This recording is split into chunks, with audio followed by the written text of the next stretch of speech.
Guys, I'm Marty and welcome to my kitchen. This is the first video I've ever done in my kitchen to show anybody how to do anything or any type of show how.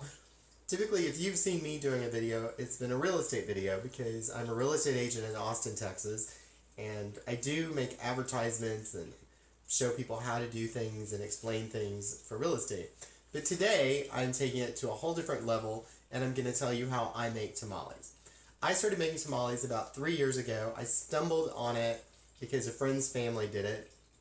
In the Latino community, it's really a cool tradition. The whole family comes together and goes through the process. Making tamales is a 3-step process. I'll tell you that in just a second. But they come together, they do the whole process, and they steam them.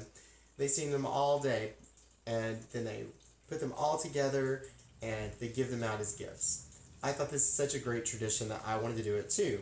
But my family is 7.5 hours away, and although I've had like an evening party where I had people come together and make their own tamales with the ingredients I already had put out, and that was a lot of fun, it isn't quite the same thing. So because you still, even then, to make that work, you had to use the pressure cooker. I use the pressure cooker rather than a steamer because it only takes about 30 minutes of pressure time, so a whole hour in the pressure cooker and you're done. So the biggest time consumption is in the 3 processes that it goes to make tamales. And I'm going to tell you about those right now. Okay, so the 3 different components of making a tamale is the meat, the masa, which just means dough, and the putting together in the corn husks, which you buy all of this. Fiesta has all of these like put together and it's perfect. It's so much easier. I have done it where I did each individual ingredient and it's just so much easier this way. It tells you exactly how to do it on the back and you can modify it a little bit. Everybody's is a little bit different, but essentially it's all the same thing. So the first thing I did was the meat, and I bought 5 pounds of chicken tenders. I got chicken tenders just because they were on sale. And I cooked them in my smaller pressure cooker. If you've never used a pressure cooker, it's basically a manual Instapot. I have an 8-quart pressure cooker, which I'll show you. This is my 8-quart pressure cooker. And I put the 5 pounds of chicken in there, and I cooked it at high pressure for 15 minutes, and it was fall apart, delicious, ready to shred, done. Amazing. And then I took, this is tamale seasoning, tamale masa seasoning. There's also a tamale meat seasoning, which I've already thrown away the packet. I just happen to have, I bought 2 of these. Because last year they didn't have the masa seasoning, and I found that very irritating. So I took the cooked chicken, shredded it, put in 1 packet of that, let it simmer, and then I did the magical trick of putting it in a Ziploc bag and putting it in the refrigerator overnight, because that gives all the seasonings time to blend and marry and marinate. And then I made my masa. Same night I made my masa. To make the masa, you basically have corn flour. I've used all different versions, but corn flour and broth or water. I used 6 cups of corn flour. I used 5 cups of broth and water. I used about 3 cups of broth and 2 cups of water. And then you blend that together, and I put in, I let that sit for about an hour, and then I added in a pound of lard. I added vegetable oil. I've used coconut oil in the past, and that was great. And then I put in the seasoning, and I mixed it up. And what you end up with is something that looks like cookie dough. And it really does look basically like cookie dough.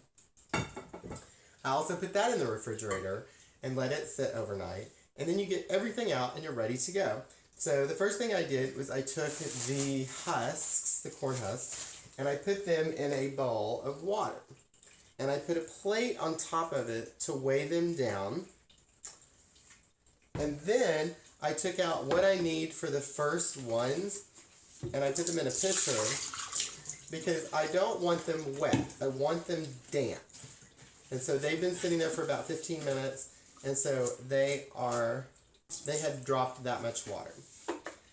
So now I'm going to show you how I put them together And I'm going to move closer in just a second. First, I'm going to just show you some quick samples on it.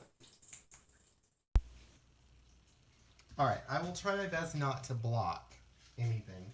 So what I do first is I've got my husks soaking in this bath or in this bowl. I've got the plate on them. I take out what I need to work with, as I said, I think, because I want them damp. I don't want them dripping wet. So I take them out as I want to use them. This is huge, so I don't need it to be that big. Maybe that big. You can actually overlay them. So like I'm going to be left with this one, and I can find another one. Like this one is also really big, so I can actually lay two pieces of this together, and it'll work fine. So as long as I've got two out there, let's do one more. Let's do one more little one. This is big too, actually, but it's okay. We'll make it work. I use an ice cream scooper. I get them out in the same quantity. If you hear a cat, that's my cat. He's not hungry or anything like that.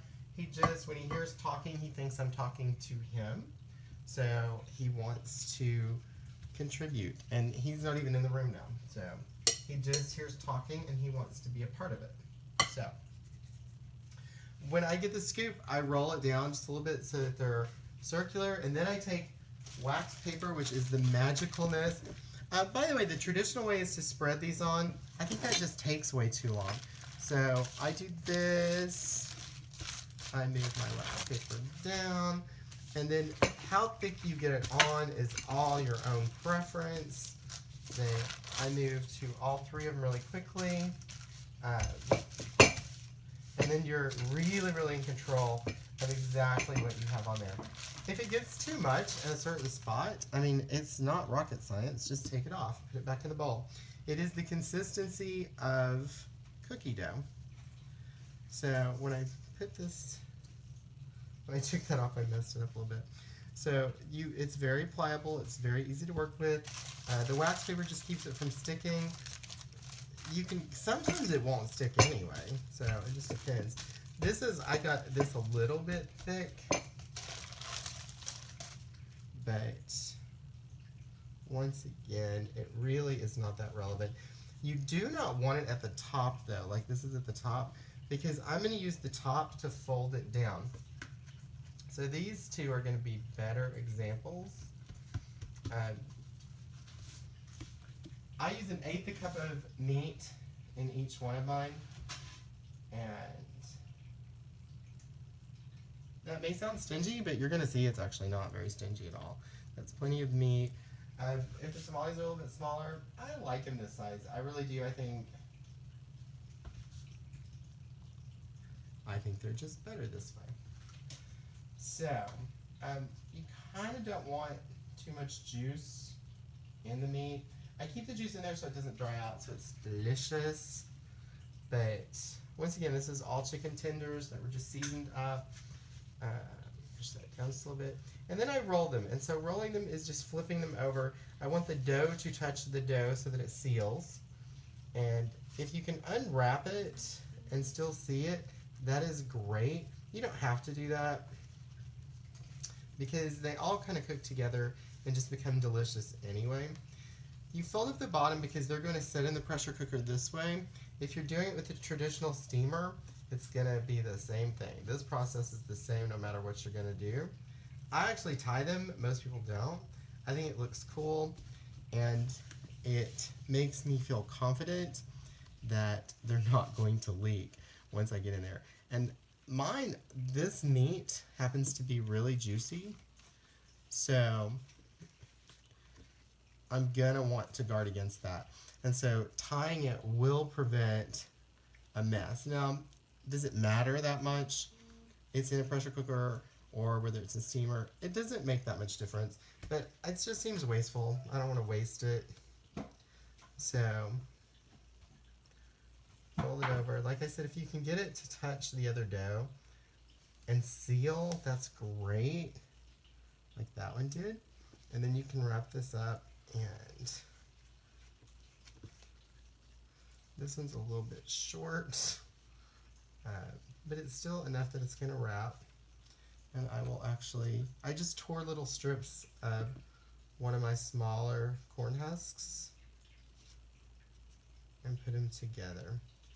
And then what I do is I keep a plate handy and I just stack them on my plate. And I have 9 so far, and I've been doing this for, like you saw me do 3, and I was explaining them. If I'm not explaining them, it doesn't take too long. It is right now 5:25, and I'm going to go ahead and do the rest of these, and then I'll come back and I'll show you how to put them in the pressure cooker and how to cook them, and that's the whole process. Alright, I've got the pressure cooker all loaded. It's beginning to boil. I'm going to try to, I want you to have a better look at it, but I'm going to put you back on a far distance and see how that works real quick. Okay, I totally do not want this to be about me, but I'm about to put these on there. I also don't know, it's making weird noises because of the pans that I put in there, and I guess the color, whatever, I don't know. People are scared of pressure cookers. As long as you're cautious with it and you're paying attention and aware, you shouldn't worry.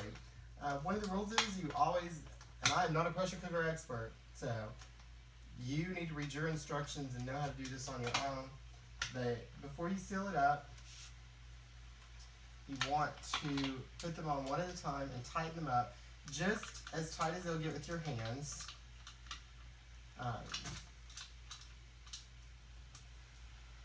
You definitely want them tight, want them lined up.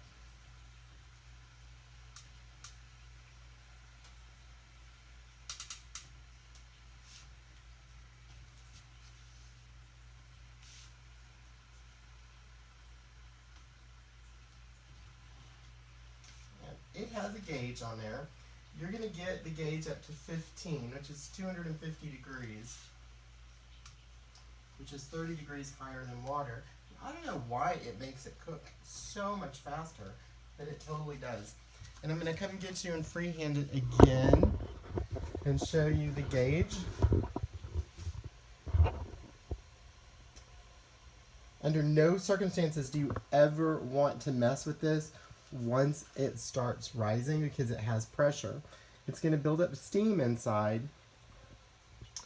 And then you have this little device here, which when that's open, it's a release valve. So if you needed to release, you could take a long something and push it up. You won't have to do that though. You won't have to do that. This is in the lock position, and we're going to wait for it to rise to 15 degrees. And then you start timing, and I need 30 minutes once it gets to 15 degrees, or 15 pounds, not degrees. Alright, so here we go. Just so you can see, we are approaching 5 pounds of pressure. I think 10 pounds of pressure would actually be enough, but I always get it up to 15, and then you actually regulate the heat after that to get it down. I can hear the water in there, which I don't know why it makes me nervous. It shouldn't make me nervous because it is locked on tight, everything is fine, pressure's not trying to leak. It's the way I have the pans set up with the 2 metal pans, and I can hear water like bubbling up against them, but it's all good, it's all good. So once we get to 15 pounds of pressure, we will hold it there for 30 minutes. And you can see the clock in the back, it's 7:03. Alright, so we're 7:14 and we have gotten to 15.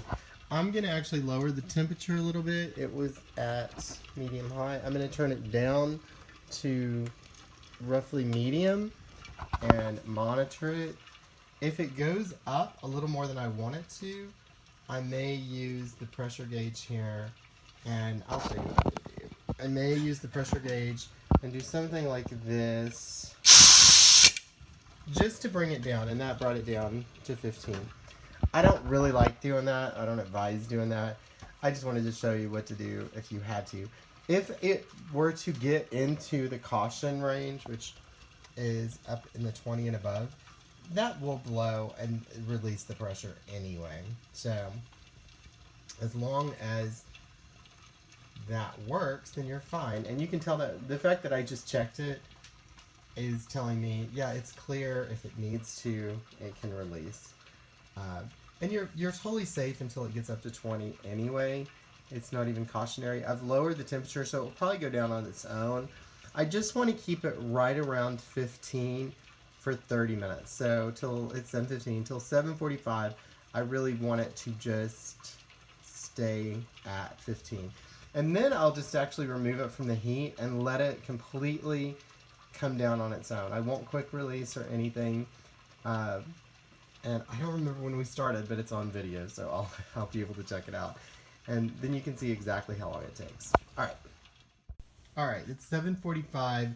I cut down the heat completely a little while ago, and the pressure's coming down. So it definitely will be okay. I actually started making some more because I had masa left. And so I actually did something interesting, which is I measured out exactly what the masa was going to be for each one since I'm doing them right this minute. 32 grams is almost perfect. I measured them on my little scale. It just saves a minute. So I'm going to make 30 more while this cools down, and then that's going to be it for tonight. So that means 6.5 dozen. And those 6.5 dozen, by the way, cost about, gosh, I want to say about, with all the stuff and everything, about $17.50, maybe 18. So that's like roughly $3 a dozen, and they sell for $7 a dozen. So mine are healthier, and I know exactly what's in mine. So anyway, I will take you. The next thing you're going to see is when the pressure goes all the way down. I'm going to open it and show you what they look like. And then the last thing we'll see is another 30 minutes after that when they've had time to gel. And I'll open the one that I messed up, and so I'll open it and let you see what they look like. Alright, it's all the way down to 0. What I'm going to do is I opened this up just to make sure that there was no steam locked inside. And what you do, or I do, is the same as when you undo it. I undo opposite sides.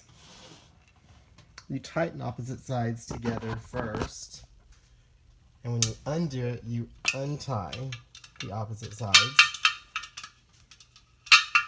It is held on by this little thing, so if there was anything in there, never open it until you are positive that there is no more pressure inside it.